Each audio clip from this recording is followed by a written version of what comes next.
Hello everyone, I am the boring historian and I am here to help you today. I know you use this video to fall asleep, so before that like the video and subscribe to the channel. Also, where are you from and what time are you watching? Now get comfortable and relax. The morning of October 29th, 1929, dawned like any other autumn day in New York City. The air was crisp, leaves crunched underfoot on Manhattan sidewalks, and office workers hurried to their jobs with coffee and perhaps a fresh pastry in hand. The abundance of the Roaring Twenties had created a culture of plenty, with urban Americans enjoying unprecedented access to a variety of foods. Restaurant culture had flourished, grocery stores stocked imported delicacies, and cookbook authors celebrated elaborate entertaining. Food had become a pleasure rather than merely sustenance, at least for the middle and upper classes. By the time the sun set that evening, everything had changed. The stock market crash that would later be dubbed Black Tuesday sent Wall Street into chaos, wiping out billions in wealth in a single day. It marked the beginning of what would become the Great Depression, the most severe economic downturn in the industrialized world. What few understood in those early days was how dramatically this financial collapse would transform every aspect of American life, including the most basic question of what would be on dinner tables across the nation. In the affluent 1920s, Americans had embraced convenience foods and modern appliances. Electric refrigerators were replacing ice boxes in middle-class homes.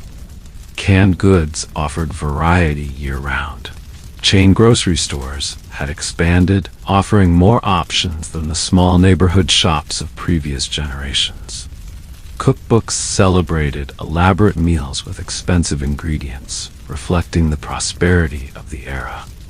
Food advertisements tempted consumers with new products promising taste and convenience. The crash changed everything. At first, many believed the economic downturn would be brief.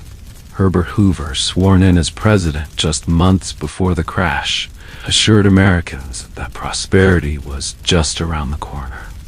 Few anticipated that the Depression would drag on for a decade, fundamentally altering how Americans produced, acquired, prepared, and thought about food.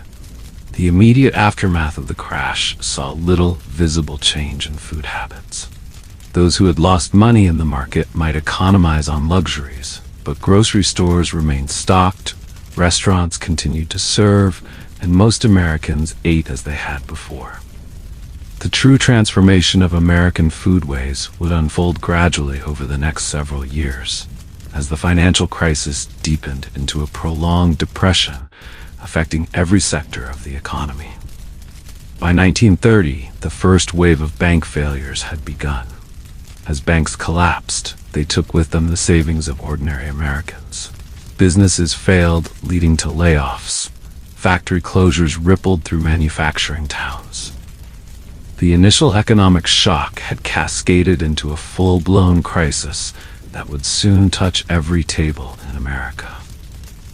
Before examining what Americans ate during these years of hardship, we must understand the magnitude of the challenge they faced. The statistics tell part of the story. By 1933, the unemployment rate had reached 25%. 1 in 4 workers had no job, no income, and often no savings to fall back on. Industrial production had fallen by more than half. Farm income had collapsed. Approximately 9,000 banks had failed, taking with them the life savings of millions of Americans. Behind these statistics were human beings who needed to eat. The question of how to feed a family became increasingly urgent as the Depression deepened. Before long, hunger was no longer an abstract concept or a distant problem affecting others. It had become a daily reality for millions of Americans. For those who had grown up with stories of American abundance, the specter of hunger seemed incongruous with national identity. The United States, with its vast agricultural lands, had long been seen as a land of plenty. American farmers produced surpluses of grain, meat, dairy, and produce. Yet amid this potential abundance, distribution failures and economic collapse meant that food was going to waste while people went hungry. The mismatch between agricultural surplus and human hunger would become one of the defining paradoxes of the Depression era. Farmers watched prices plummet as their crops rotted in the fields. Meanwhile, in cities across America, people stood in bread lines hoping for enough food to sustain their families for another day. As the Depression tightened its grip, Americans from all walks of life found themselves rethinking their relationship with food. Meals became simpler. Meat appeared less frequently on dinner tables. Home gardens sprouted in backyards and vacant lots. Foraging for wild foods saw a resurgence. Recipes that stretched scarce ingredients to feed many mouths became prized family treasures. The transition from the exuberant consumerism of the 1920s to the enforced frugality of the 1930s was jarring. For the generation that came of age during the Depression, the experience would leave an indelible mark, shaping food habits and attitudes toward consumption for decades to come. Their children and grandchildren would grow up hearing stories about dandelion salads, potato soup, and the creative ways families made do with little. To understand what Americans ate during the Great Depression is to understand not just a menu of dishes or a collection of recipes, but a profound shift in national consciousness about food, security, and survival. It is a story of ingenuity, community, government intervention, and remarkable resilience in the face of unprecedented hardship. In the years leading up to the Great Depression, America's relationship with food had been transformed by technology and prosperity. The 1920s saw refrigeration becoming commonplace in urban homes, canned goods providing year-round access to fruits and vegetables, and new food products appearing regularly on market shelves. Cookbooks of the era reflected this abundance, with recipes calling for numerous ingredients and assuming access to a variety of foods.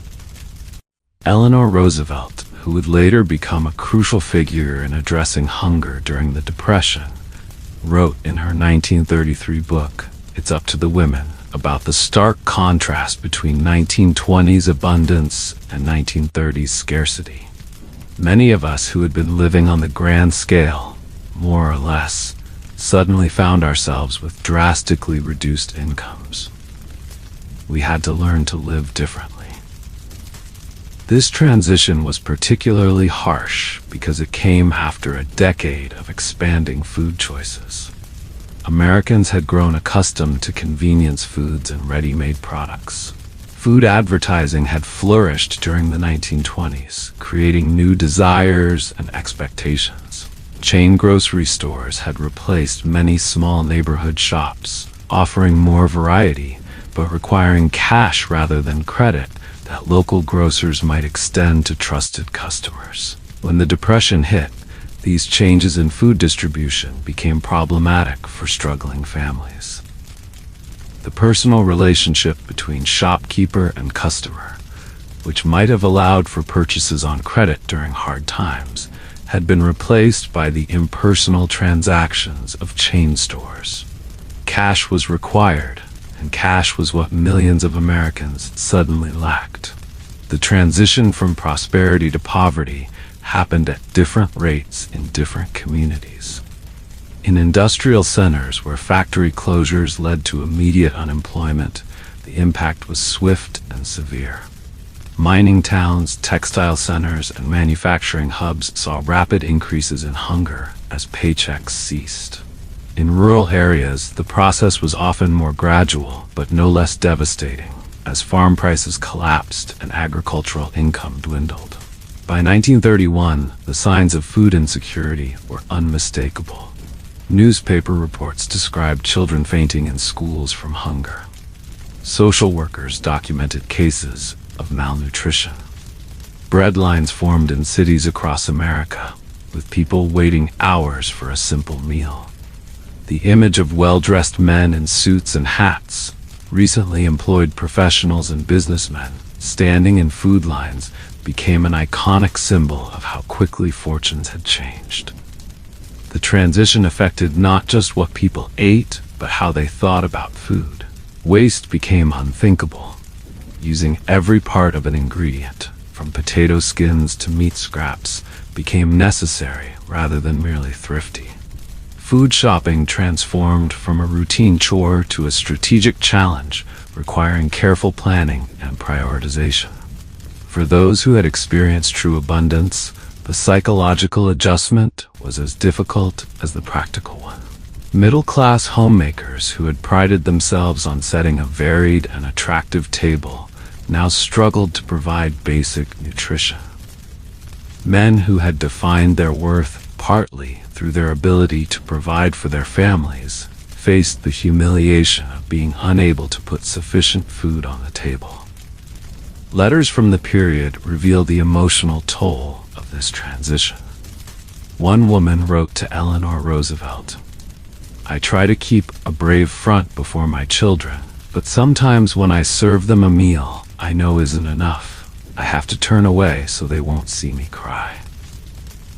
A man from Pennsylvania wrote to President Hoover in 1932, "My children cry for food, and all I can tell them is that maybe tomorrow Daddy will find work." The transition affected different demographic groups in various ways. Recent immigrants, many of whom had come to America fleeing hunger in their home countries, found themselves facing food scarcity once again. African American communities, already dealing with discrimination and limited economic opportunities, faced particularly severe food insecurity as they were often the first fired and last hired. For children, the change was especially confusing. Those born in the prosperous 1920s had known only abundance in their early years. Now they watched as meals became simpler and portions smaller. Many learned not to ask for seconds or complain about repetitive menus. They observed their parents worry over food and absorbed lessons about frugality that would stay with them for life. The transition period also saw changes in how Americans socialized around food. Entertaining, which had been elaborate in the 1920s, became simpler or disappeared entirely. Restaurant dining became a rare luxury rather than a regular occurrence. Community meals, church suppers, and potlucks gained importance as ways to maintain social connections while sharing resources. By 1932, 3 years into the Depression, the transition from prosperity to poverty was complete for millions of Americans. What had begun as belt-tightening had become a fundamental rethinking of food acquisition and preparation. The question was no longer how to maintain previous standards with less money, but how to sustain life itself with severely limited resources. This massive and rapid transition would give rise to food practices that defined the era. Innovative recipes that stretched ingredients to their limit, revival of traditional preservation techniques, renewed emphasis on home production, and ultimately, government intervention in food distribution on an unprecedented scale. When Herbert Hoover took office as President of the United States in March 1929, he brought with him a sterling reputation as a humanitarian. During and after World War I, Hoover had organized massive relief efforts that saved countless European lives. As Commerce Secretary under Presidents Harding and Coolidge, he had championed efficiency and modernization. Few presidents had entered office with more experience in organizing large-scale food distribution. Yet when the stock market crashed 7 months into his presidency, Hoover's response to domestic hunger would prove deeply inadequate, shaped by philosophical beliefs that ultimately failed to address the magnitude of the crisis. Hoover's approach to the economic catastrophe was guided by his faith in voluntary action and local responsibility rather than federal intervention. He believed strongly that direct federal relief would undermine American self-reliance and character. Economic depression cannot be cured by legislative action or executive pronouncement, Hoover declared, advocating instead for private charity and local government to address hunger. This philosophy informed his administration's initial food relief efforts. Hoover called conferences of business leaders, philanthropists, and local officials, encouraging them to increase charitable giving and create local relief programs.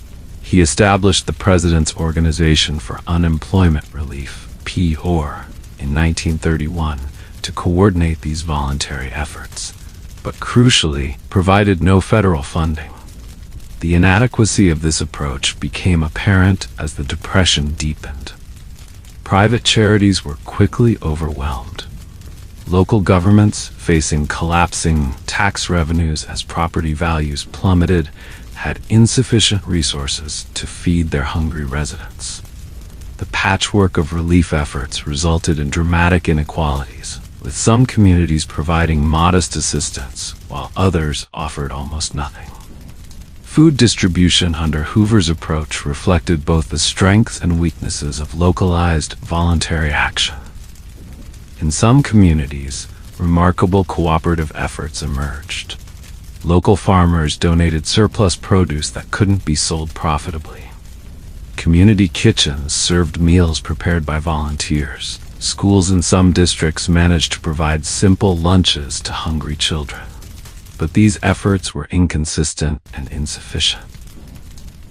By 1931, hunger had become so widespread that voluntary measures could not begin to address the need. Reports from across the country described malnutrition among children, families subsisting on little more than bread and thin soup, and the elderly going without food so younger family members could eat. The Hoover administration did take some steps toward addressing agricultural surpluses that existed alongside urban hunger. The Federal Farm Board, established in 1929, attempted to stabilize agricultural prices by purchasing surplus wheat and cotton. However, these efforts focused on helping farmers financially rather than distributing the food to hungry Americans.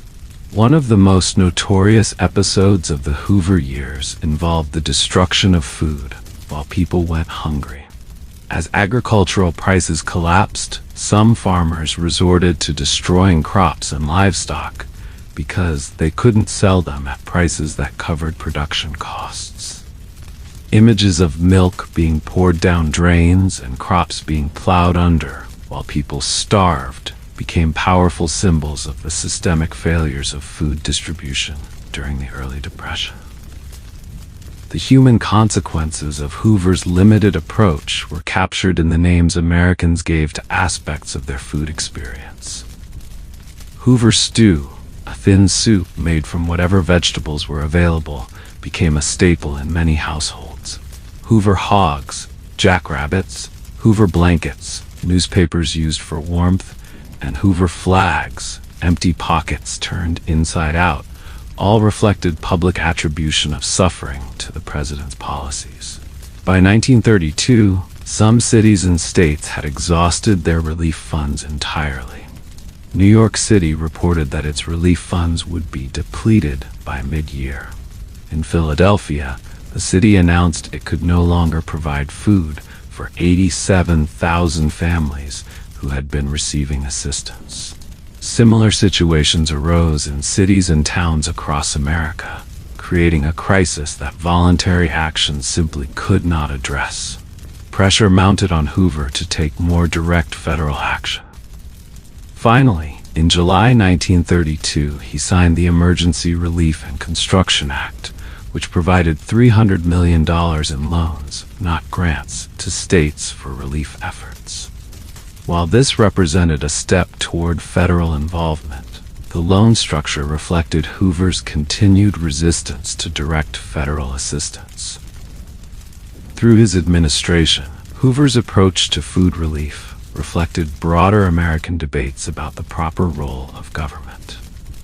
The president and his supporters viewed self-reliance and local action as fundamental American values that would be undermined by federal handouts. Critics increasingly saw this position as callously ignoring the realities of widespread hunger that individuals and communities lacked resources to address. As the 1932 election approached, the contrast between Hoover's limited response and Franklin Roosevelt's promise of more robust federal action became a central campaign issue. For millions of hungry Americans, the question was not philosophical, but immediate. How would they feed their families tomorrow? The legacy of the Hoover administration's response to hunger was mixed. On one hand, its emphasis on local action did spark some innovative community-based food distribution efforts that would continue throughout the Depression. On the other hand, its failure to recognize the scale of federal intervention needed prolonged suffering unnecessarily and deepened public cynicism about government's willingness to address basic human needs. This failure would set the stage for the dramatically different approach to food relief that would emerge under the Roosevelt administration. One that acknowledged federal responsibility for ensuring Americans had enough to eat during extraordinary economic circumstances. By 1932, 3 years into the Great Depression, hunger in America had reached unprecedented levels. Beyond statistics and policy debates lay the lived reality of millions of Americans facing daily food insecurity, a reality that transformed bodies, minds, and social relationships. The physical manifestations of hunger became increasingly visible in communities across the nation. Public health officials reported rising cases of malnutrition-related conditions. Rickets, a vitamin D deficiency causing bone deformities, increased among children in industrial cities. Pellagra, a niacin deficiency characterized by dermatitis, diarrhea, and dementia, spread through the South, where diets had become heavily dependent on corn with little protein or fresh produce. A New York City school physician described what he observed in a 1932 report. Children coming to school hungry, dizzy, unable to concentrate. Visible weight loss over weekends when school meals aren't available. Pallor, lethargy, susceptibility to every passing illness. Similar reports came from schools nationwide, documenting the impact of hunger on education as hungry children struggled to focus on learning. For adults, hunger manifested not just in weight loss, but in constant fatigue that made seeking work more difficult, creating a vicious cycle. A social worker in Chicago noted, "Men who have been without adequate food for months find themselves too weak to perform labor even when jobs occasionally become available. They are caught in a trap, too hungry to work, unable to get food without work." Beyond these physical effects, hunger exacted a psychological toll. Depression-era diaries and letters reveal the anxiety, shame, and desperation that accompanied food insecurity. A father from Ohio wrote in his journal, "Pretended I had already eaten when the children asked why I wasn't having dinner. The truth is, there wasn't enough for all of us. How long can I keep up this pretense?" Pride made many Americans reluctant to seek assistance, even as their situations grew desperate. Social workers reported cases of families subsisting on dandelion greens and boiled potatoes rather than standing in public bread lines. The shame associated with hunger was particularly acute for men who had defined their identity through their provider role. Children experienced hunger differently than adults, often not fully understanding the economic circumstances, but keenly aware of their parents' stress. Oral histories collected decades later reveal how deeply these childhood experiences of food insecurity imprinted on memory. One woman, who was a child during the Depression, recalled, "I remember my mother putting 4 peas on my plate and saying, 'Eat slowly and enjoy each one.' I didn't understand until years later that those 4 peas were all we had." The hunger crisis strained family relationships as parents faced impossible choices. Reports of abandoned families increased, as some men, unable to bear the daily reality of being unable to provide, simply disappeared. More commonly, families developed allocation systems, with working members receiving more food, young children protected as much as possible, and mothers often eating last and least. For those who had never experienced poverty before, the psychological adjustment to food insecurity was particularly challenging. Middle-class families who had fallen on hard times struggled not just with practical realities, but with a profound sense of dislocation from their former lives and identities. As one former office manager told a social worker, "2 years ago I was concerned with which restaurant to take clients to for lunch. Now I calculate whether we can afford an egg for my son's breakfast." Hunger also transformed communities and social relationships. In some places, it strengthened communal bonds as neighbors shared what little they had. A woman from rural Kentucky recalled, "Nobody had much, but everybody shared. If you had a cow and your neighbor didn't, you'd make sure their children got some milk. Next season, when your garden failed and theirs produced, they'd remember your kindness." In other communities, scarcity created tension and competition. Reports of theft from gardens and hen houses increased. Schools noted that children would hoard food from lunch programs, concealing bread rolls in pockets to take home to younger siblings. The stigma associated with accepting charity led to painful divisions between those who could still manage independently and those who could not. The geography of hunger varied significantly. In rural areas, especially among farmers, actual starvation was less common because families could grow at least some of their own food. However, rural Americans often suffered from specific nutritional deficiencies due to increasingly monotonous diets. Urban hunger took different forms, with families entirely dependent on purchased food particularly vulnerable when income disappeared. Racial and ethnic minorities faced compounded challenges. African American communities, already dealing with discrimination in employment and housing, saw disproportionately high rates of food insecurity. In many Southern communities, relief programs were administered in ways that provided less assistance to Black families than to white ones facing similar economic circumstances. Native American communities, many already confined to reservations with limited resources, experienced some of the most severe food crises. Government food distribution on reservations, never adequate before the Depression, became even more unreliable as federal resources were stretched thin. By early 1933, as Franklin Roosevelt prepared to take office, hunger in America had reached a crisis point that demanded new approaches. The human cost of 4 years of deepening food insecurity had become unignorable, visible in the bodies of underweight children, in the desperate faces of parents, and in the fraying social fabric of communities.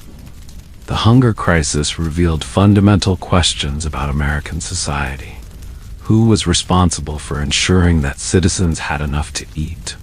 What obligations did communities, states, and the federal government have to hungry Americans? How could a nation that produced abundant food justify allowing its citizens to go hungry?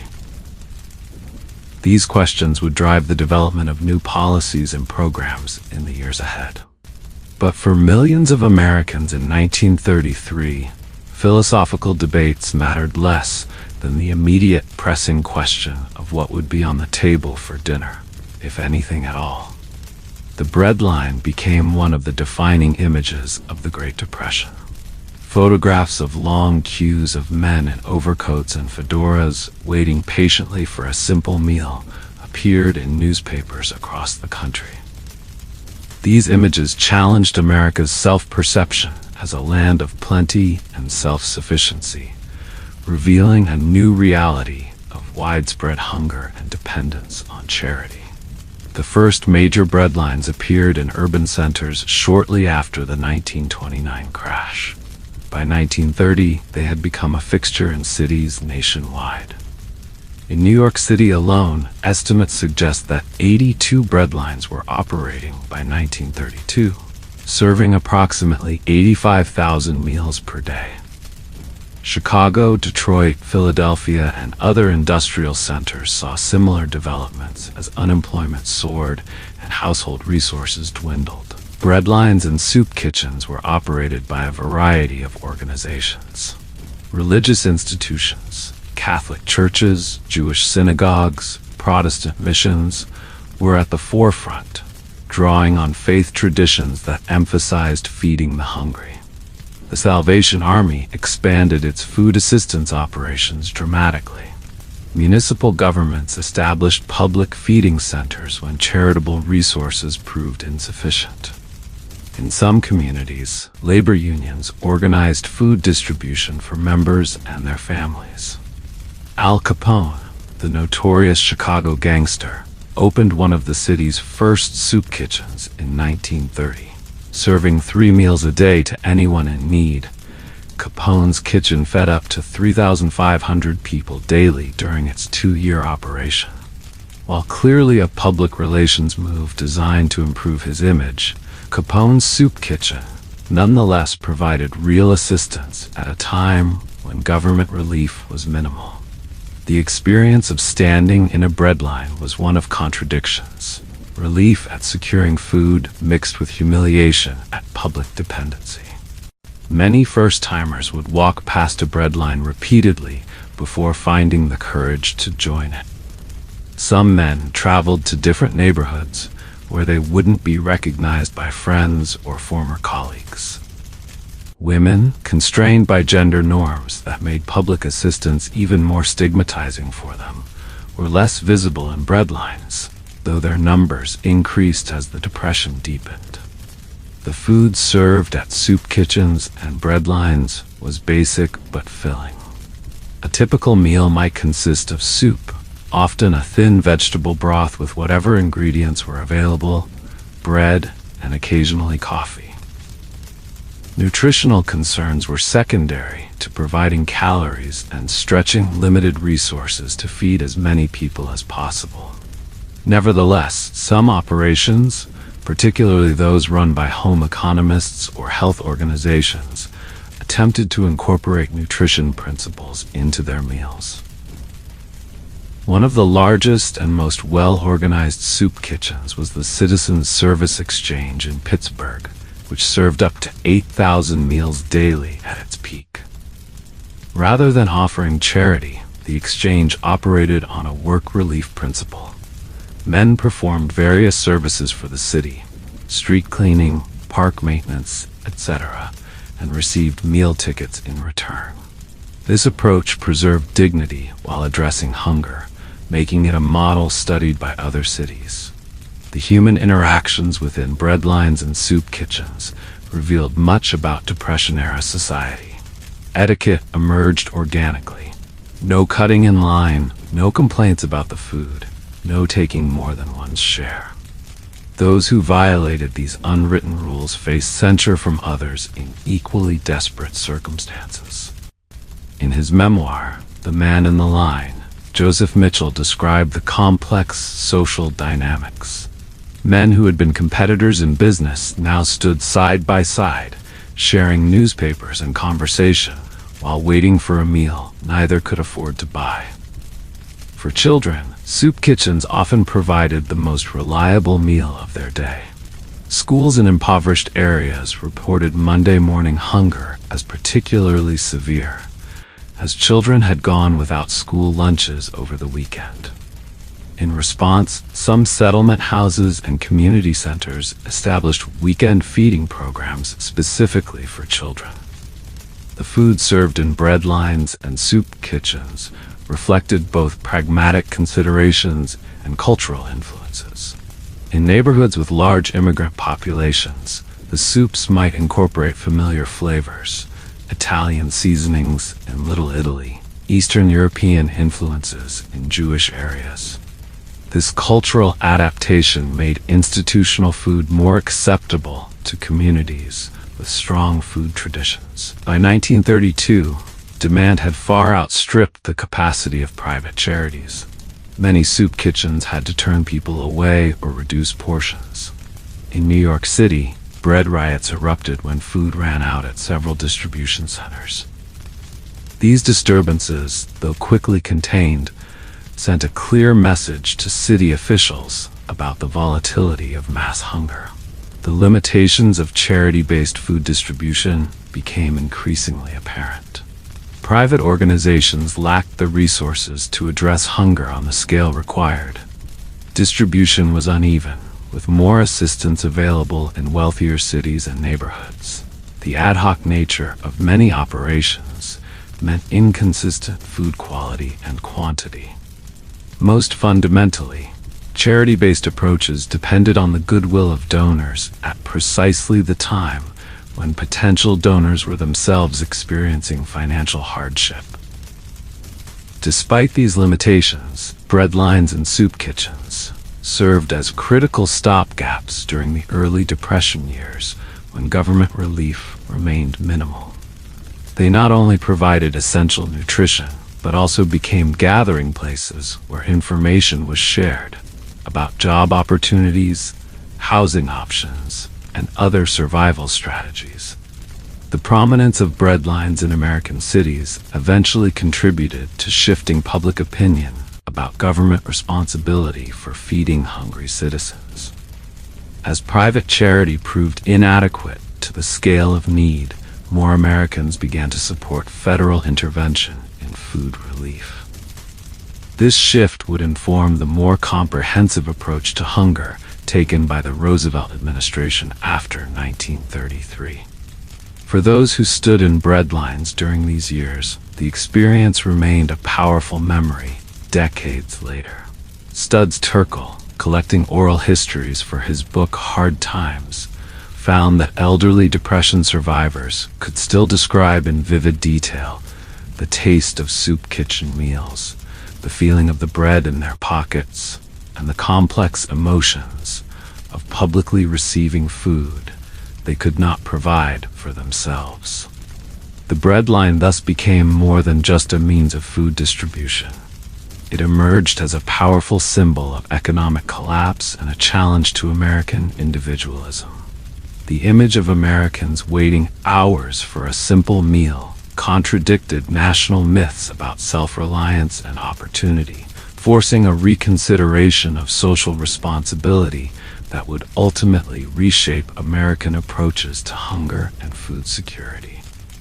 In America's crowded urban tenements, the challenges of feeding a family during the Depression took on particular forms.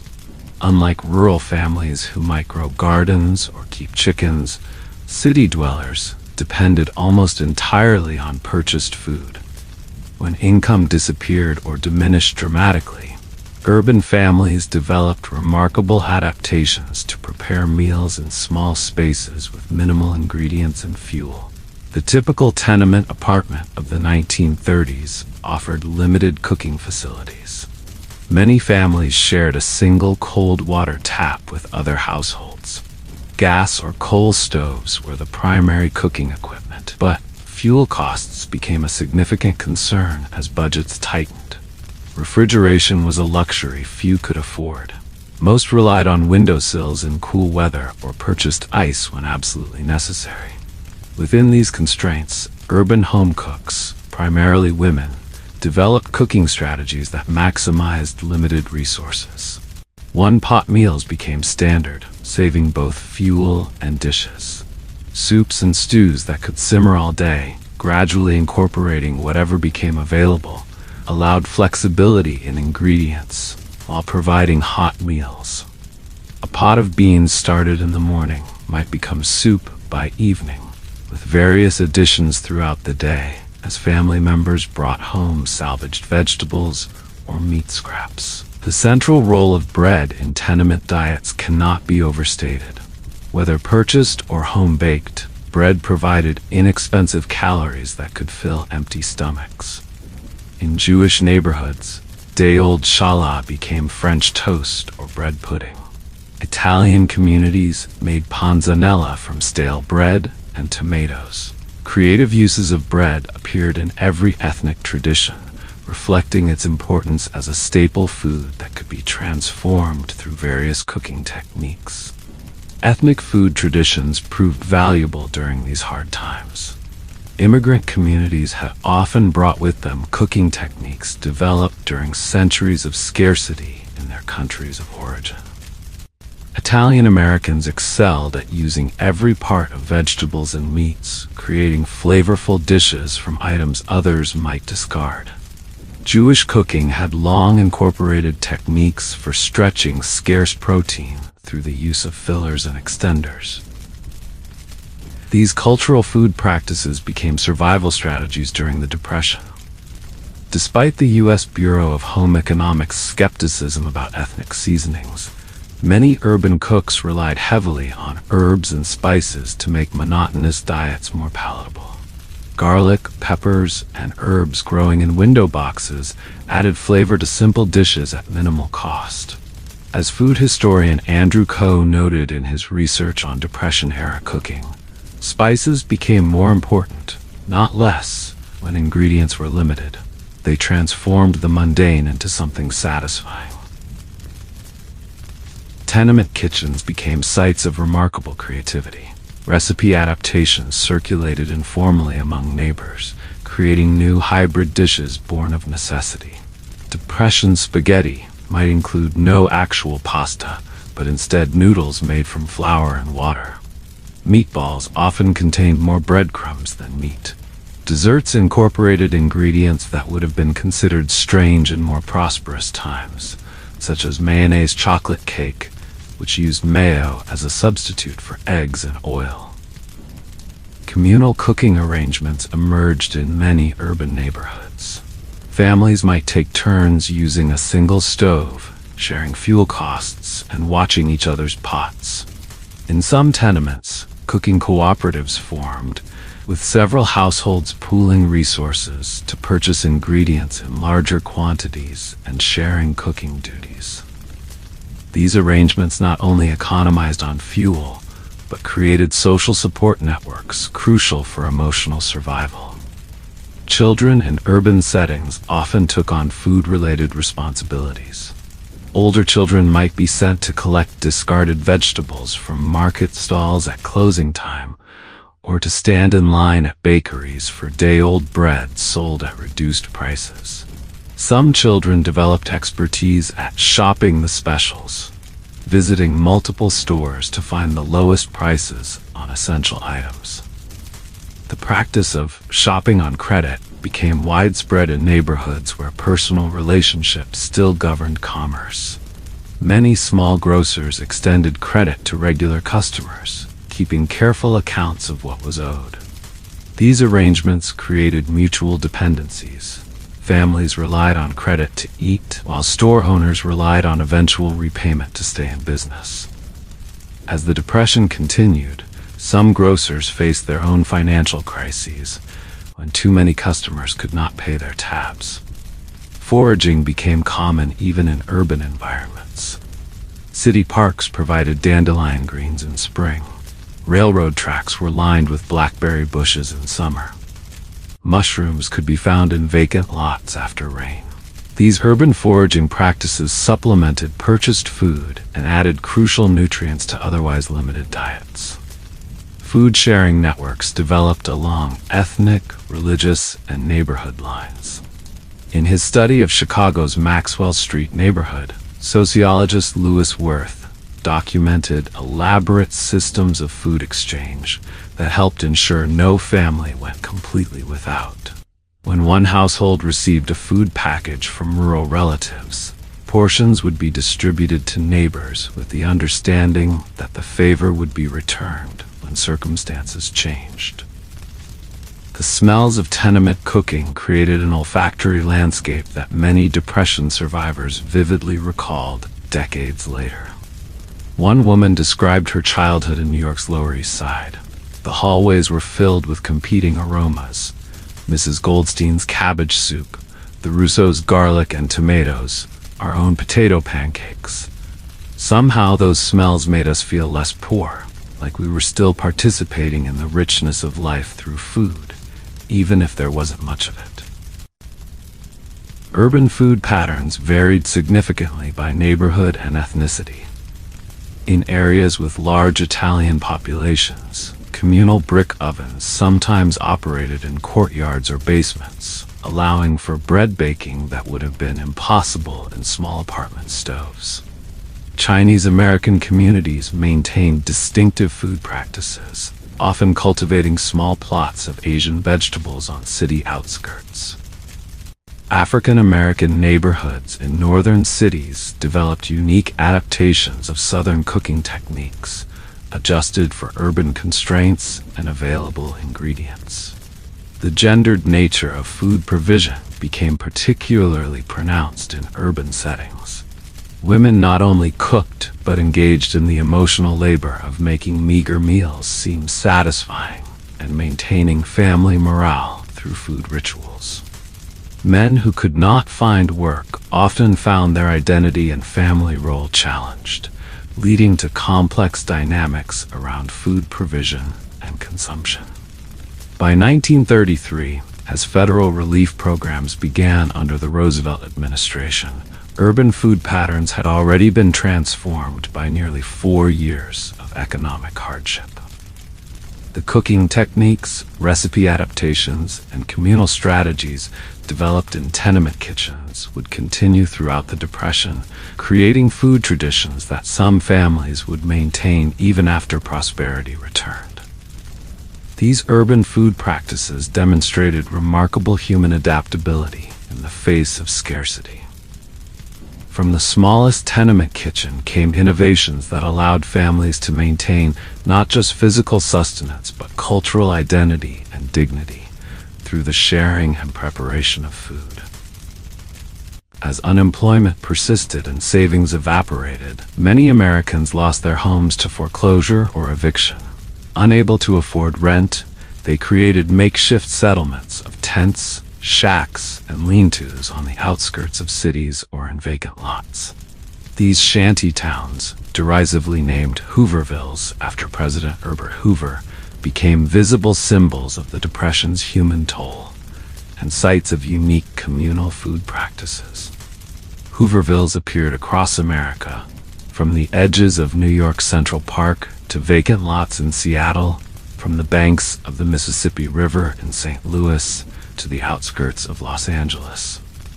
Each developed its own social structure and survival strategies, but common patterns of food acquisition and preparation emerged in these improvised communities. The physical constraints of Hooverville living dictated much about food practices.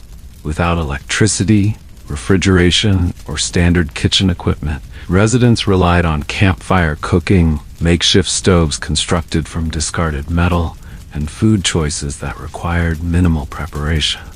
The lack of storage space meant food had to be consumed quickly or preserved through simple methods like smoking or drying. Communal cooking arrangements were common in these settlements. A 1932 survey of Hoovervilles across 8 major cities found that 63% had some form of shared cooking facilities. These ranged from simple fire pits, where several families prepared their food, to more organized communal kitchens, where volunteers prepared meals for the entire settlement. One of the most well-documented communal kitchens operated in the Seattle Hooverville, which at its peak housed approximately 1,200 people. Jesse Jackson, no relation to the later civil rights leader, a former cook who had lost his job, organized a kitchen using donated equipment. Residents contributed what food they could acquire, and Jackson created daily meals that fed hundreds. His innovative, perpetual stew, a pot continuously simmering over a fire, with new ingredients added as they became available, became legendary among residents. Food acquisition in Hoovervilles took various forms. Some residents found temporary work that provided enough income for basic food purchases. Others relied on charity from churches or soup kitchens, bringing portions back to share with family members who couldn't stand in bread lines.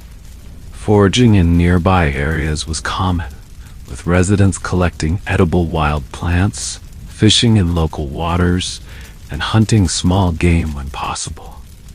Garbage picking became a regular practice, though many preferred the more dignified term salvaging. Residents monitored the disposal patterns of restaurants, groceries, and markets, retrieving discarded but still usable food. One resident of the St. Louis Hooverville described the process. You learn quickly which restaurants throw out good bread, which markets discard vegetables that are just starting to wilt, which butchers might set aside soup bones. It's not charity if you're willing to clean and cook what others consider waste. The social organization of Hoovervilles often centered around food.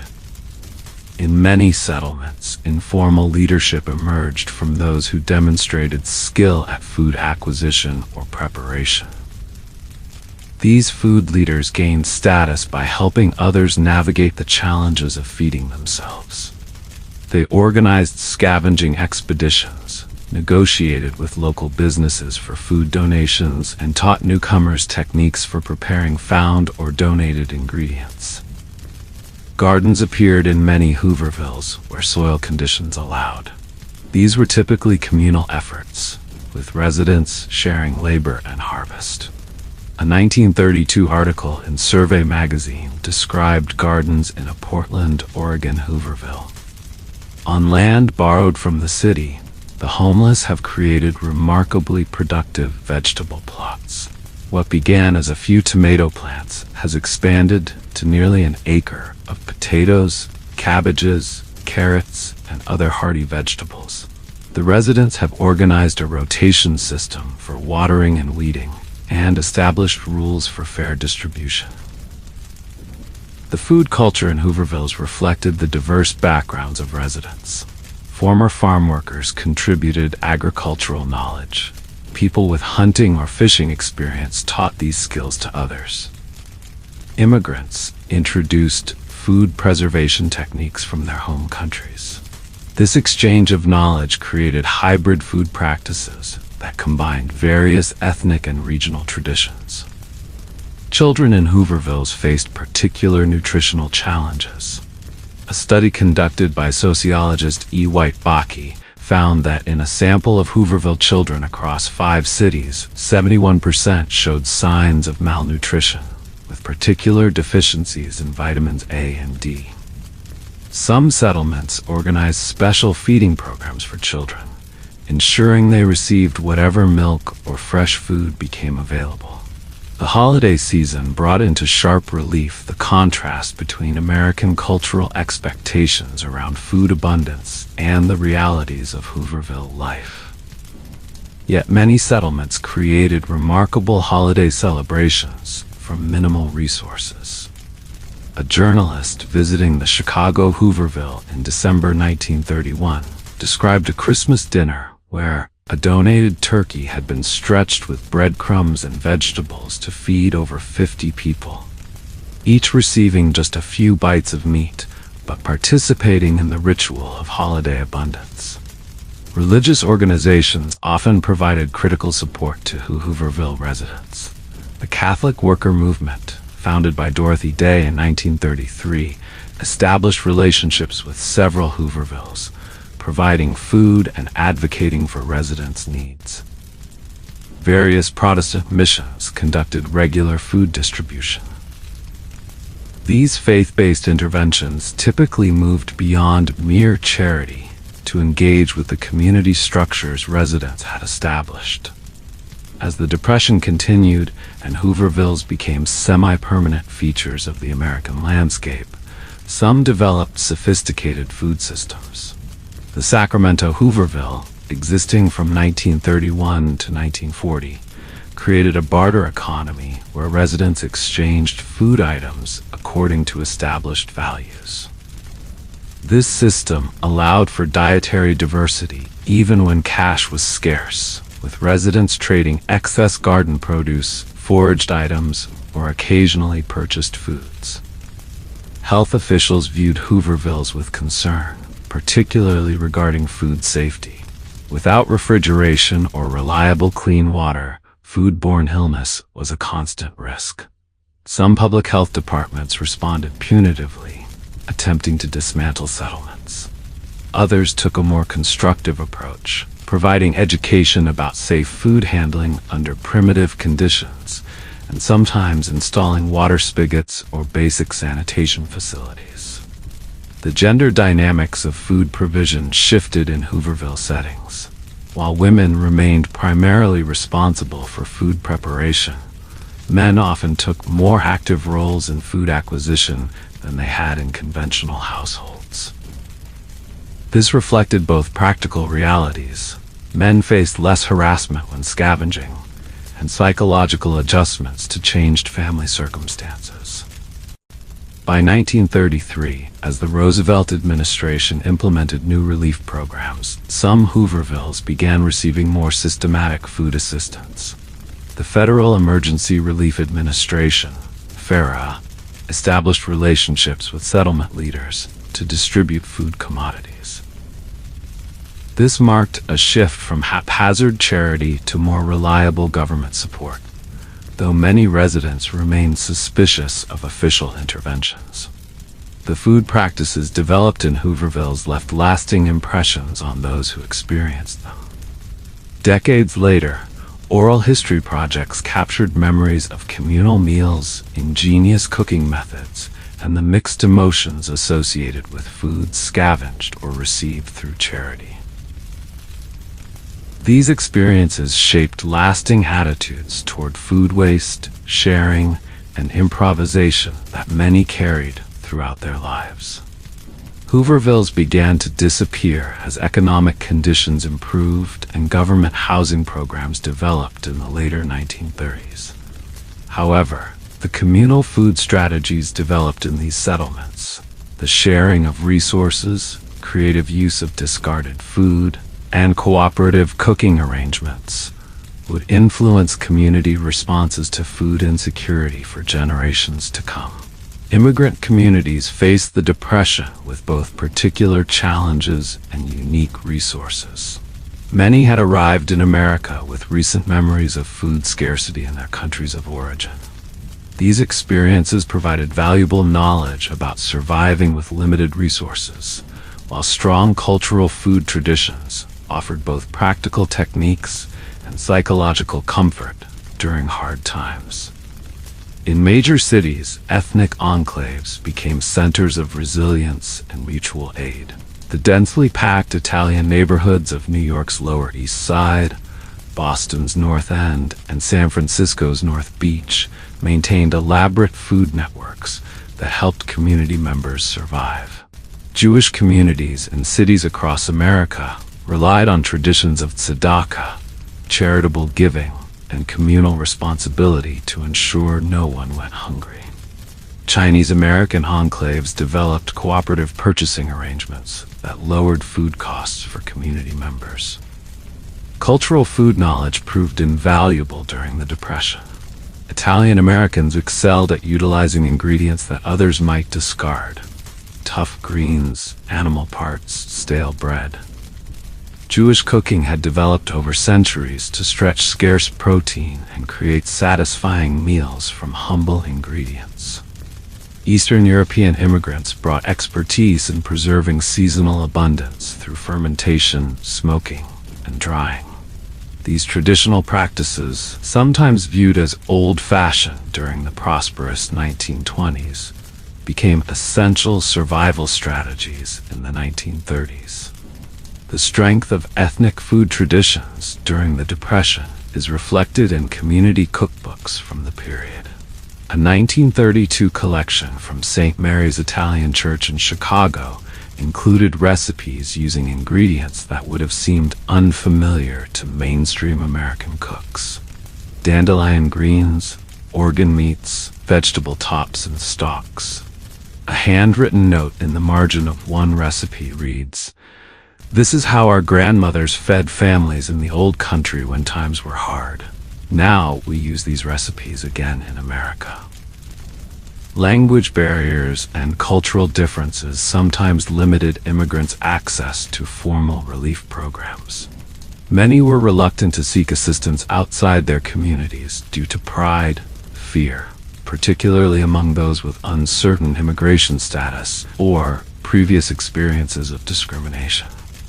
In response, ethnic mutual aid societies expanded their traditional roles to include food assistance. The Italian-American Society of Mutual Aid in New York City, for example, transformed from a primarily social and cultural organization to one focused on meeting members' basic needs, including food. Food businesses within immigrant neighborhoods played crucial roles beyond their commercial functions. A study of Detroit's Greektown during the Depression found that restaurant owners routinely extended credit to community members, provided meals in exchange for work, and discreetly distributed leftover food at closing time. These practices, rarely documented in official records, created informal safety nets that kept many families fed. Community gardens flourished in many immigrant neighborhoods. The extension of earlier traditions of urban gardening, these plots often featured vegetables uncommon in mainstream American gardens. Chinese immigrants in San Francisco cultivated bok choy, bitter melon, and Chinese broccoli on small plots. Italian gardeners grew radicchio, fennel, and specialty greens. These ethnically specific crops not only provided nutrition, but maintained cultural connections to homelands and traditional diets. The preservation of cultural food practices during economic hardship involved significant labor, particularly for women. Luisa Moreno, a Guatemalan immigrant and labor organizer who documented the experiences of Latina women during the Depression, described their efforts. They spend hours searching for affordable ingredients to make traditional dishes, refusing to let economic circumstances sever their children's connection to cultural heritage through food. Food rituals and celebrations took on heightened importance during the Depression, providing psychological sustenance alongside physical nourishment. Even with severely limited resources, immigrant families maintained holiday food traditions, adapting them to available ingredients. A Greek-American woman recalled her family's Easter celebrations during the Depression. "We couldn't afford a whole lamb, but my father would get just a small piece of meat from the butcher who knew us from church. My mother would cook it with so many herbs and spices that the flavor seemed to multiply, and with plenty of bread and a special rice pile-off, we still felt we were honoring our traditions." Religious institutions within immigrant communities often combine spiritual and material support. Catholic parishes in Italian, Polish, and Irish neighborhoods distributed food after masses. Jewish synagogues expanded traditional charitable food programs. Orthodox churches in Greek, Russian, and Eastern European communities organized communal meals that preserved cultural foods while stretching resources. Immigrant children sometimes faced conflicting pressures around food. At school, they were exposed to Americanized nutrition education that sometimes explicitly devalued ethnic foods as unhealthy or backward. At home, they participated in cultural food traditions that provided not just nutrition, but identity and belonging. A Mexican-American man who grew up in Los Angeles during the Depression described this tension. "The school nurse told us tortillas were bad nutrition compared to white bread. But at home, my grandmother's tortillas, sometimes with just a little chili and salt when there was nothing else, kept us going physically and spiritually." Food sharing among extended family networks was particularly important in immigrant communities. In many cultures, the expectation that resources would be distributed among related households was deeply ingrained. A study of Polish-American families in Chicago during the Depression found that households where someone remained employed routinely shared food with unemployed relatives, creating informal redistribution systems that helped entire extended families survive. The Depression-era experiences of Japanese American communities demonstrate how cultural food practices could be adapted to extreme circumstances. In rural California, Japanese American farmers facing collapsing agricultural prices increasingly relied on traditional Japanese preservation techniques, pickling, drying, fermenting, to maintain food security throughout the year. These skills would later prove crucial during World War II internment, when Japanese Americans faced a different kind of food insecurity in government camps. Urban Chinese American communities developed particularly effective economic adaptations. The rotating credit associations, huai, common in Chinese culture, were expanded to include food purchasing. Members would pool resources to buy staples in bulk at lower prices, with each family receiving allocations in turn.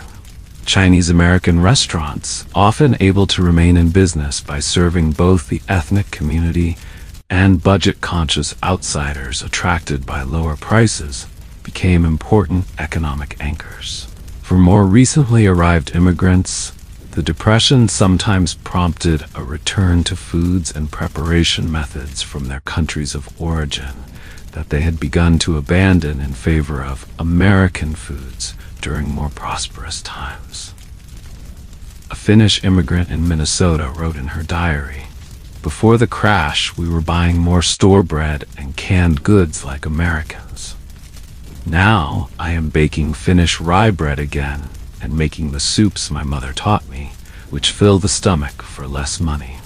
The economic constraints of the Depression led to creative adaptations of traditional recipes.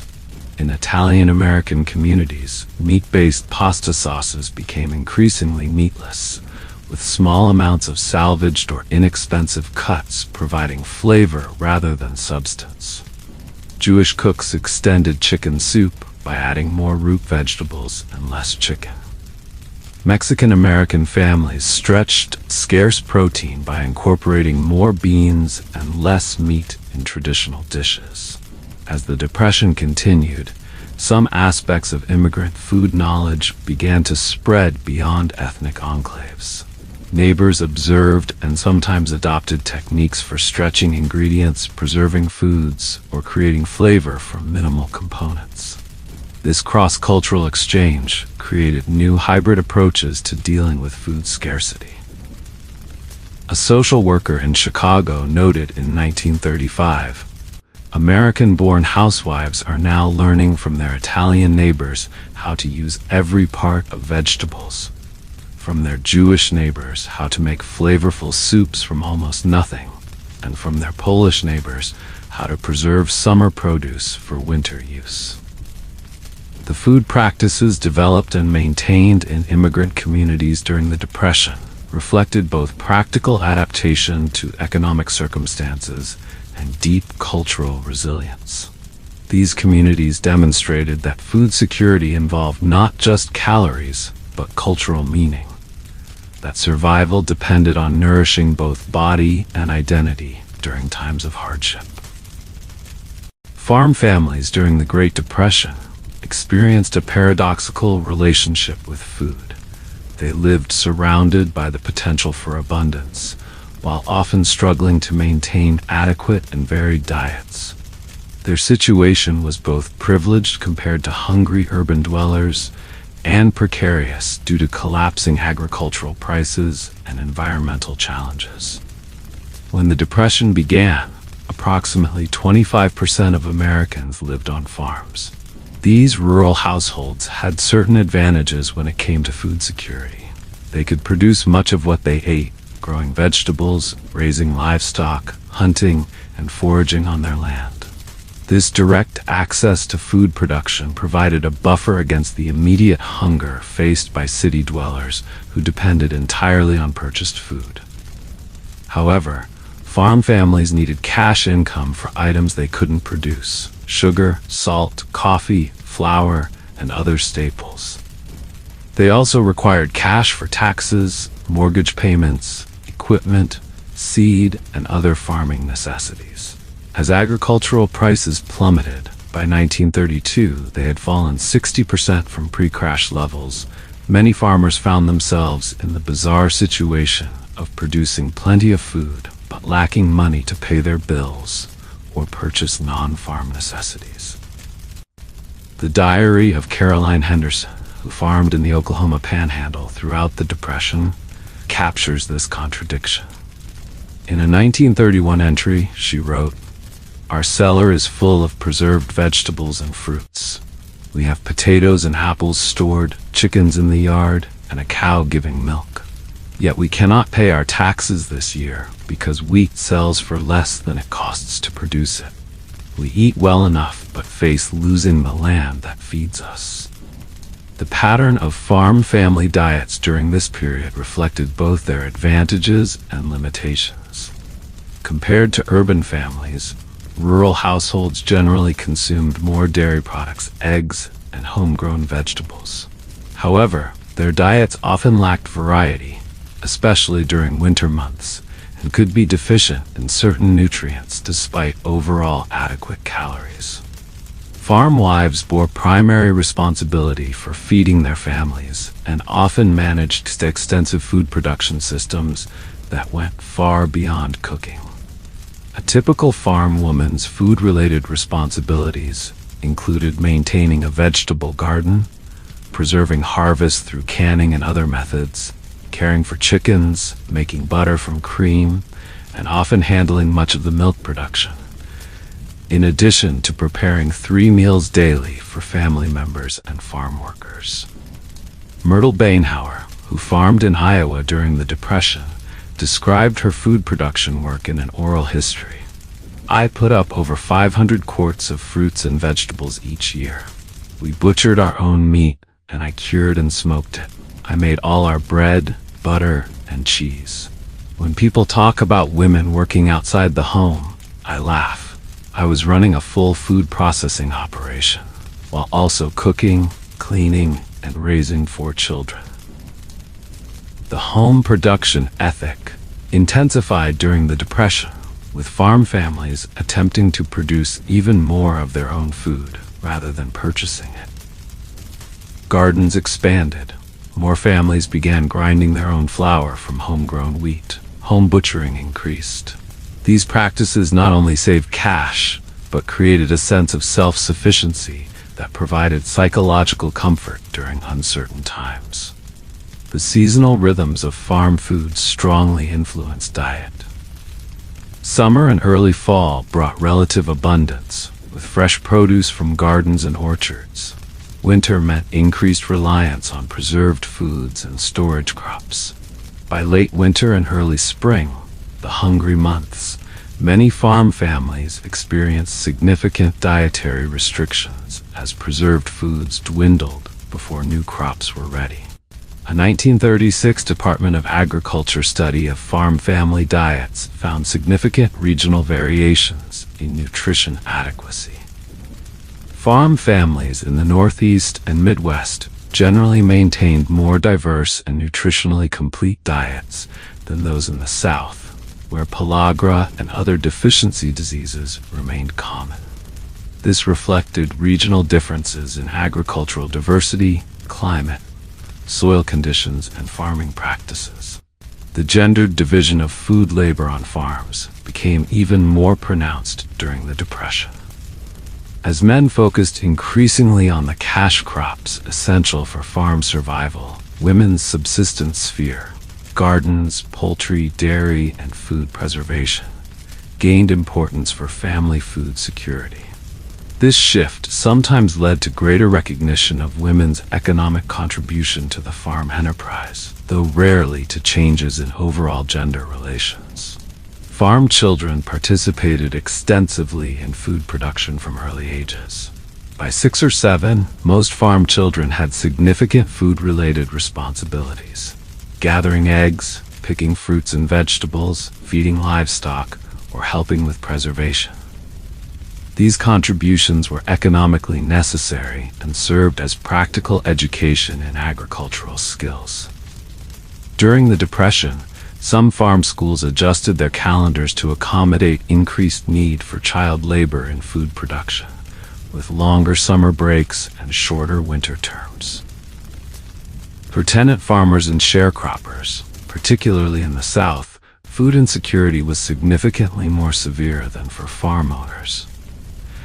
These farmers typically had less land available for gardens, restricted rights to hunt or forage on the property they worked, and obligations to prioritize cash crops, cotton, tobacco, over food production. A 1937 study found that 75% of tenant farm families in Alabama experienced periods of inadequate food during the year, compared to 36% of owner families in the same region. The racial disparities in rural food access were stark.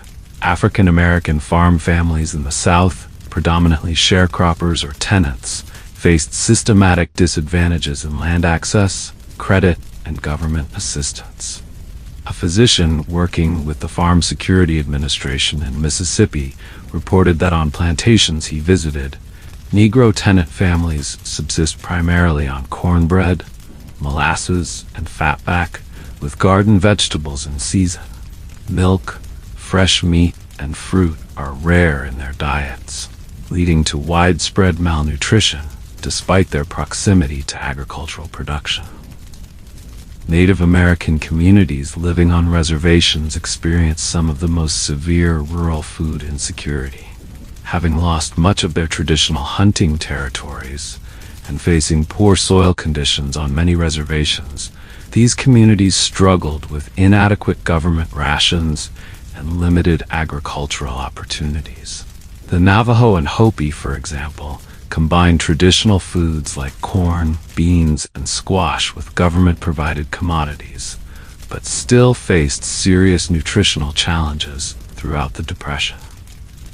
The cooperative tradition in rural communities provided important support for farm family food security. Threshing rings, where farmers shared equipment and labor for grain harvesting, expanded to include other forms of food-related cooperation. Canning rings allowed women to share equipment and expertise for preserving food. Butchering became a community event, with families helping each other process animals and sharing cuts so that each household had varied meat rather than having to preserve an entire animal. Food sharing networks operated informally but effectively in many rural communities. Families with apple orchards shared fruit with neighbors who provided vegetables in return. Those who successfully hunted shared game meat. A rural Indiana schoolteacher observed, when someone in the community butchered, packages of fresh meat would appear on several doorsteps.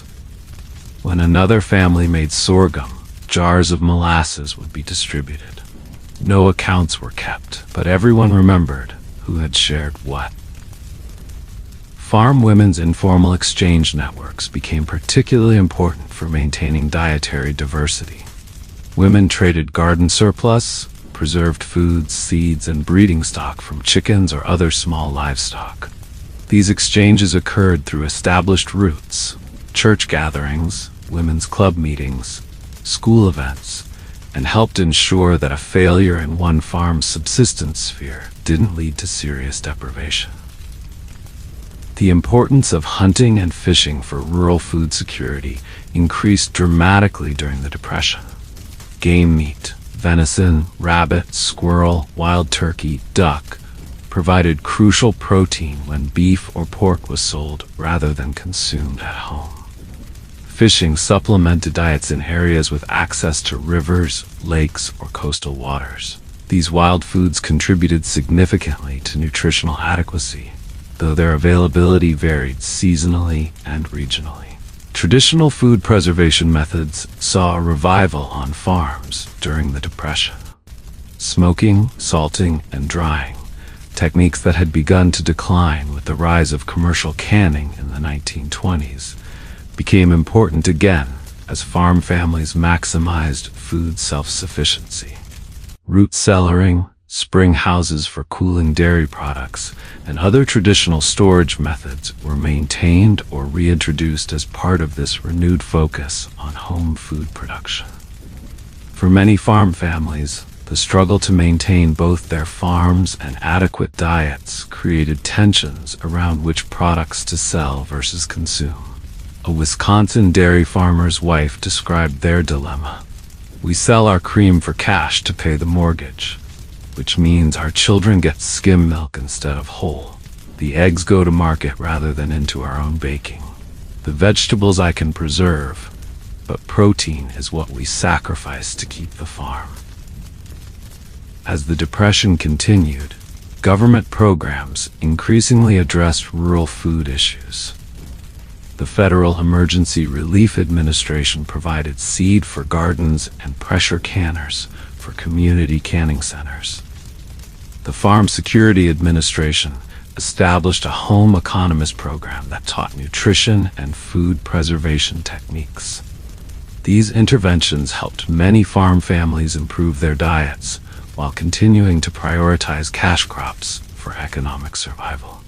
The cumulative effect of Depression-era adaptations was a farm food system characterized by intensive self-provisioning, minimal waste, community interdependence, and seasonal variation.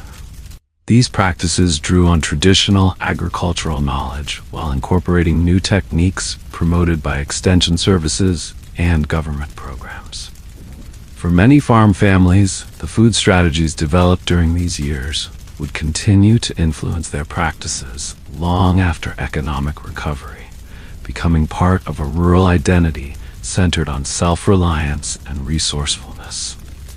The environmental catastrophe, known as the Dust Bowl, which coincided with the economic devastation of the Great Depression, created a unique food crisis for residents of the Great Plains.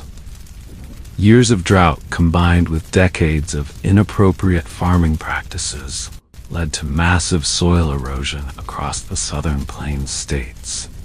Beginning in 1932 and continuing through the decade, huge dust storms destroyed crops, killed livestock, and eventually drove hundreds of thousands of people from their land. For those who lived through the Dust Bowl, food concerns went beyond economic access to include the basic physical challenge of keeping food edible in an environment where dust penetrated everything. Sonora Babb, who documented life in the Dust Bowl for the Farm Security Administration, described meals during dust storms. Women served food quickly, trying to get it from pot to plate to mouth before it was coated with grit. They draped wet sheets over tables and covered serving dishes, but still the food crunched between the teeth. The relationship between Dust Bowl residents and their food environment transformed from one of productivity to desperation.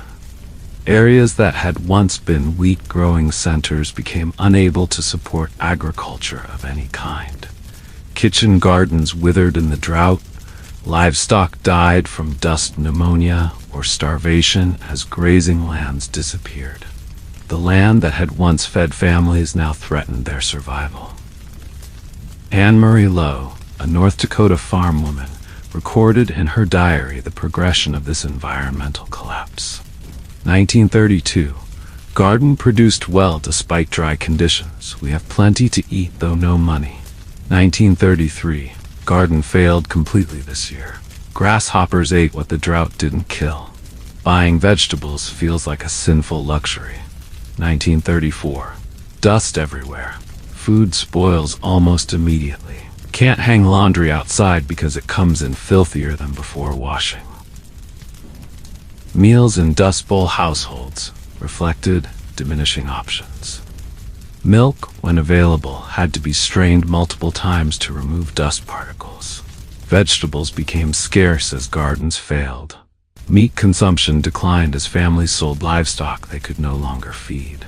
Diets increasingly centered around whatever staples families could afford or had stored: beans, cornmeal, and flour for bread and biscuits. Water concerns compounded food challenges. Wells dried up across the region, forcing many families to haul water from distant sources. This water scarcity affected every aspect of food preparation, from washing vegetables to cooking methods. One-pot meals that required minimal water for cooking and cleaning became standard. Conservation techniques, like reusing cooking water for multiple purposes, became essential practices. As conditions worsened, the Dust Bowl triggered one of the largest internal migrations in American history. Between 1935 and 1940, approximately 2.5 million people left the Plains states, with about 200,000 going to California. Known as Okies, regardless of their state of origin, many came from Texas, Arkansas, and Missouri, as well as Oklahoma. These migrants experienced a complex transition in their foodways. The journey itself presented immediate food challenges. Families traveling west typically camped along roadsides, cooking over open fires.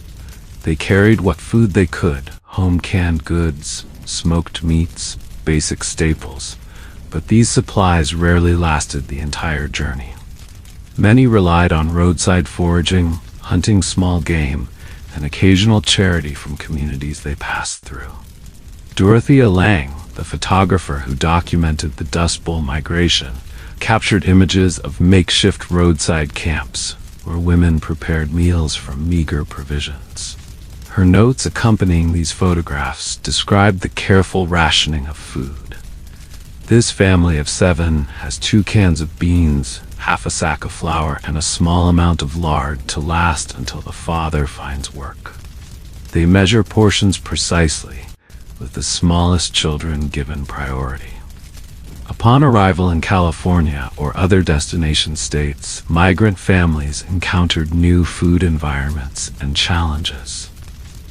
Many found themselves in agricultural regions of California's Central Valley, where they worked as farm laborers, harvesting the very fruits and vegetables they often couldn't afford to purchase for their own families. The contradiction between agricultural abundance and personal food scarcity became even more pronounced for Dust Bowl migrants than it had been for those who remained on farms in the plains. One Oklahoma woman working in California's peach orchards told an interviewer, "We pick fruit all day that gets shipped to fancy markets, then feed our children on beans and biscuits because we can't afford to buy what we harvest." Migrant camps became centers of adapted foodways that combined plains cooking traditions with new ingredients and constraints. Communal cooking arrangements emerged in many camps, with several families sharing cooking fires and equipment. Women exchanged recipes adapted to available ingredients and limited cooking facilities. These culinary adaptations reflected both necessity and the human desire to maintain cultural identity through food during displacement. The most famous literary depiction of Dust Bowl migration, John Steinbeck's The Grapes of Wrath, contains detailed descriptions of the Joad family's changing relationship with food. From killing and preserving their remaining pork before departure, to cooking in roadside camps, to their deflated hopes of eating fresh oranges in California. The novel traces how food experiences embodied the larger trauma of displacement and economic injustice. Government responses to the food needs of Dust Bowl migrants varied widely. In some areas, particularly early in the migration, little assistance was available. Later, the Farm Security Administration established camps with improved sanitation and cooking facilities. These government camps provided community kitchens where families could prepare food in better conditions than in the makeshift squatters' camps that housed many migrants. The Dust Bowl migration created tensions around food access in receiving communities. Local residents sometimes resented the newcomers competing for limited jobs and resources. Signs declaring "no Hokies" appeared at some restaurants and stores. These exclusionary practices reinforced the migrants' status as outsiders and complicated their efforts to establish new food security strategies. For children of Dust Bowl migrants, school lunch programs sometimes provided the most reliable meal of the day. As these programs expanded under New Deal initiatives, they became crucial supports for migrant families. Teachers in California schools with high migrant populations reported that Monday attendance was often lower than other days, attributing this to children being too hungry to attend after weekends without school meals. The food knowledge that Dust Bowl migrants brought with them, skills in preserving, stretching ingredients, and cooking under adverse conditions, proved valuable in their new circumstances. Plains cooking techniques adapted to camp settings, biscuits baked in skillets over open fires, stews that could simmer all day while adults worked, creative uses of whatever ingredients were available or affordable.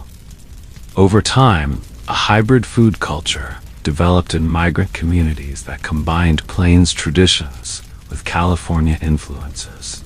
Families incorporated more fresh produce when it was accessible, often gleaning fields after commercial harvest. Traditional dishes were adapted to new ingredients. Children exposed to school meals and local foods brought these influences home, gradually transforming family diets. For those who stayed behind in the Dust Bowl regions, government programs eventually provided some relief. The Farm Security Administration's rehabilitation loans helped some families rebuild their agricultural operations with more sustainable practices. Commodity distribution programs provided basic foods. Community canning centers enabled families to preserve garden produce during years when conditions improved enough for limited cultivation. The legacy of the Dust Bowl experience on American food ways extended far beyond the 1930s. Migrants carried their food knowledge to new regions, influencing local cuisines. Their experiences informed later approaches to food assistance during crises. Most significantly, the Dust Bowl demonstrated the fundamental connection between environmental stewardship and food security, showing how quickly agricultural abundance could transform to scarcity when the land was mismanaged. For individuals who lived through this period, the Dust Bowl created food memories that would last a lifetime. Decades later, survivors still describe the taste of grit in their food during dust storms, the hunger of long journeys west, and the gradual adaptation to new ingredients and cooking methods in their destination communities. These food experiences embodied larger narratives of loss, resilience, and rebuilding that define the Dust Bowl generation. The Appalachian region, stretching from southern New York to northern Alabama and Georgia, had long been characterized by geographic isolation, subsistence farming, and distinctive foodways. When the Depression struck, many Appalachian communities were already familiar with economic hardship and limited market participation. Their established food practices, based on self-sufficiency and preservation of the seasonal harvest, provided a resilience that helped many mountain families weather the economic storm. Appalachian food systems centered around what locals called the home place. Small farms typically situated in narrow valleys or on hillsides, with diverse production scaled to family needs rather than commercial markets. A typical mountain farm included a vegetable garden, corn and bean fields, fruit trees, chickens, hogs, and perhaps a milk cow. This diversified approach provided a varied diet even when cash was scarce.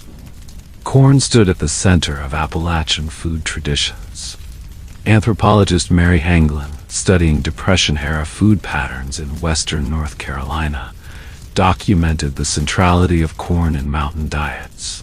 Cornbread at every meal, grits for breakfast, corn pudding for Sunday dinner, cornmeal mush when times were hardest. From this single crop came the foundation of the mountain diet.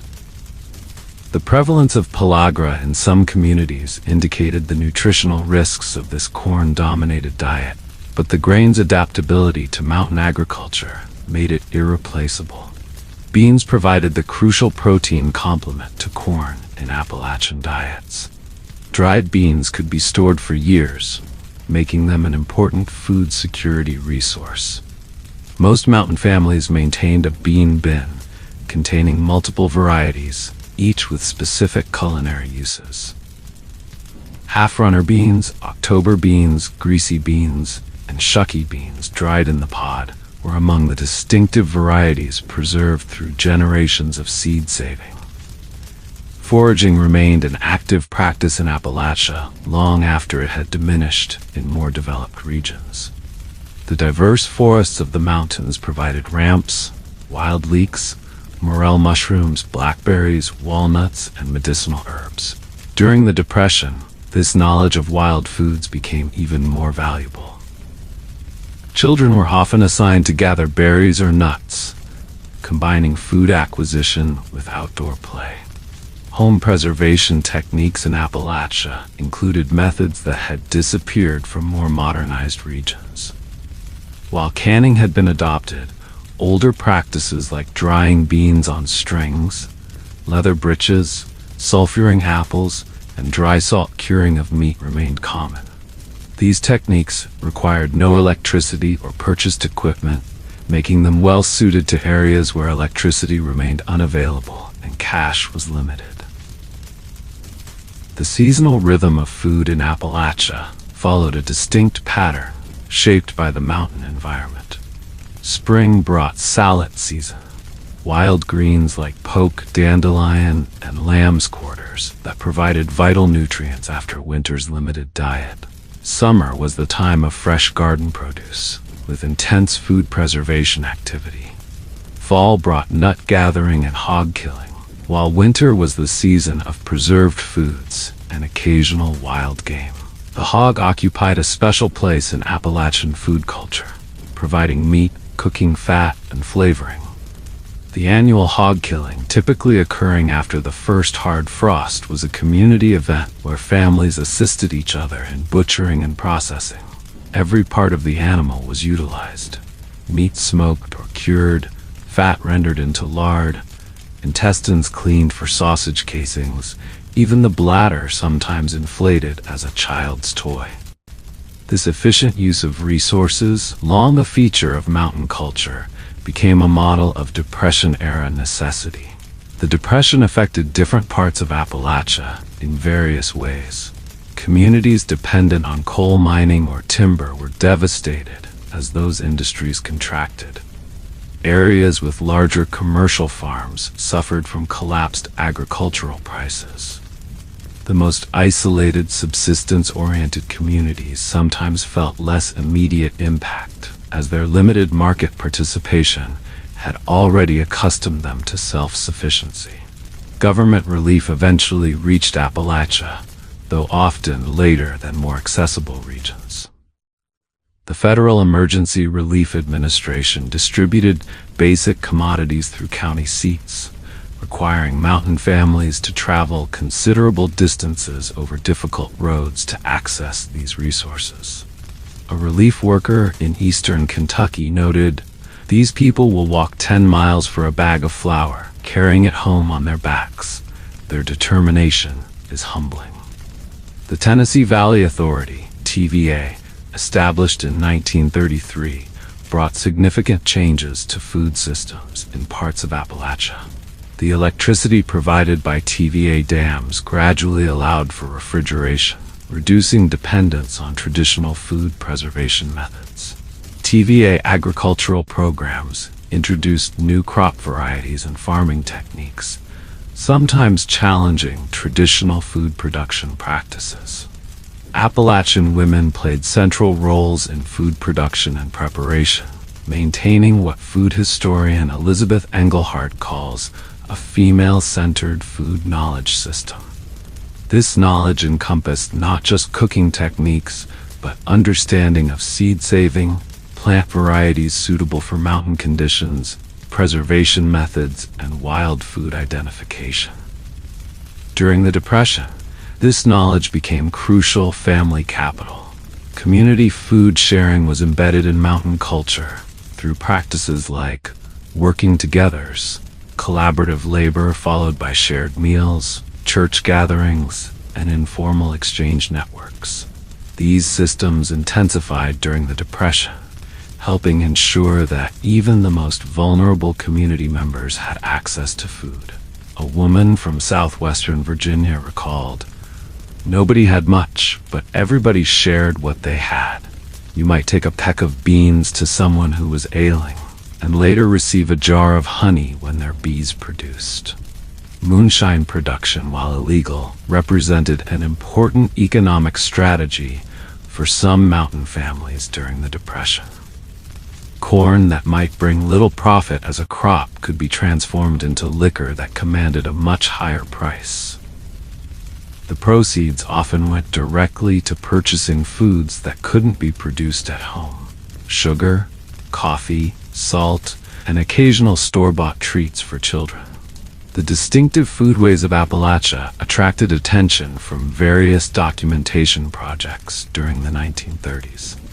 The Federal Writers Project collected recipes and food narratives. Settlement schools recorded traditional cooking methods as part of cultural preservation efforts. These records provide detailed information about how mountain families navigated the Depression through food practices that combined innovation with tradition.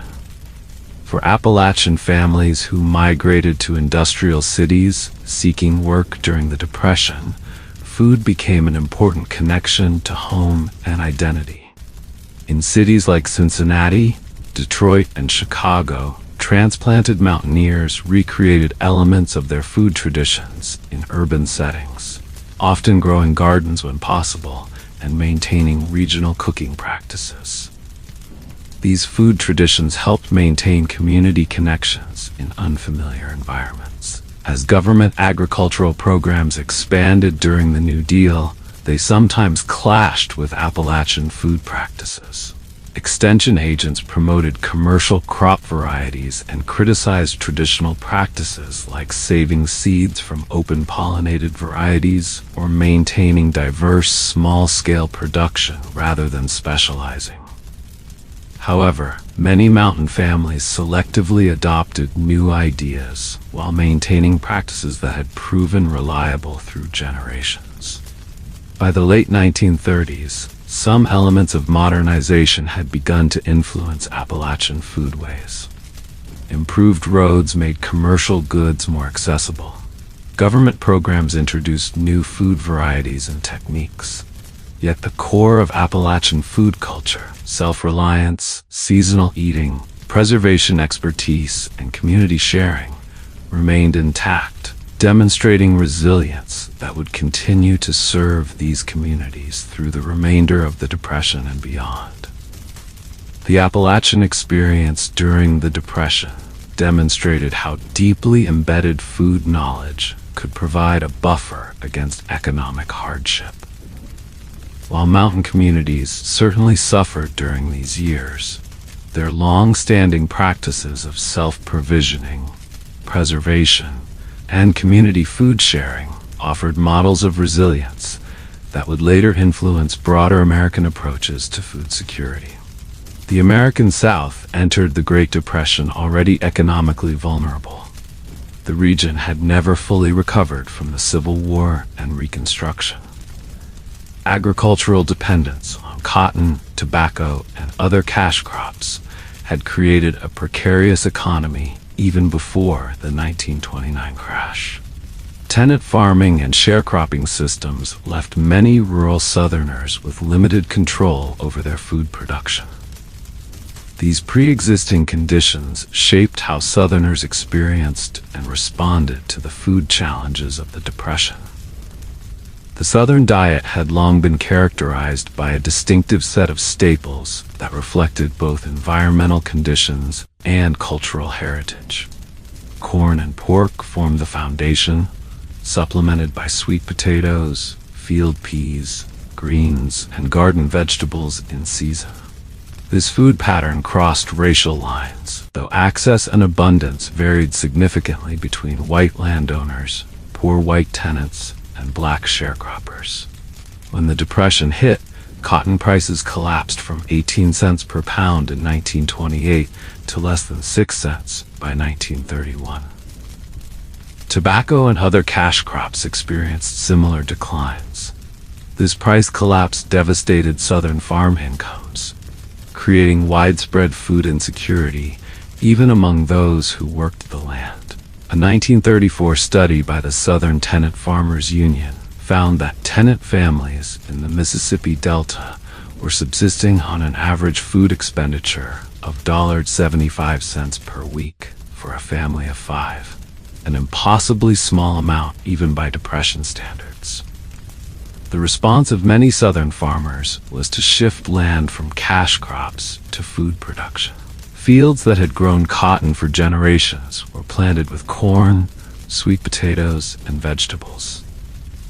This transition was encouraged by government programs seeking to reduce cotton production, and by practical necessity, as families focused on feeding themselves when market production became unprofitable.